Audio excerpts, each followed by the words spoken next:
ধারাবাহিকের আগামী পর্বতে আমরা দেখতে চলেছি ঘরেতে আদিত্য শুয়ে রয়েছে বিছানায়, আর আদিত্যর বুকে মাথা রেখে ঘুমোচ্ছে সুদীপা। আদিত্য ঘুমোতে ঘুমোতে ভুল বকতে থাকে, বলতে থাকে ও আমার স্ত্রী, ওকে তুমি ফুল দেবে না। এ কথা শুনে অবাক হয় সুদীপা।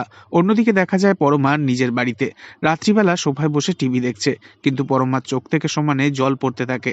পরমা মন খারাপ করে বারবার জানলার দিকে তাকায়, আর মনে মনে বলে, কেন বারবার তোমার কথা আমার মনে পড়ছে অব্র, কেন তোমার মুখটা আমার চোখের সামনে চলে আসছে বারবার।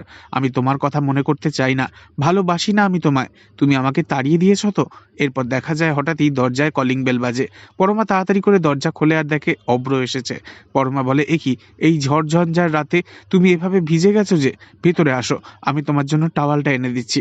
ঠিক তখনই দেখা যায় পরমার মা ও বাবা ভিতরের ঘর থেকে বেরিয়ে আসে কলিং বেলের আওয়াজ পেয়ে। অব্রকে দেখে অবাক হয়ে বলে, এ কি, তুমি এত রাতে এখানে কি করতে এসেছো? তোমার লজ্জা নেই না? আমার মেয়েকে ফিরিয়ে দিয়ে গিয়ে আবারও তোমার এই মুখ নিয়ে এই বাড়িতে এসেছো?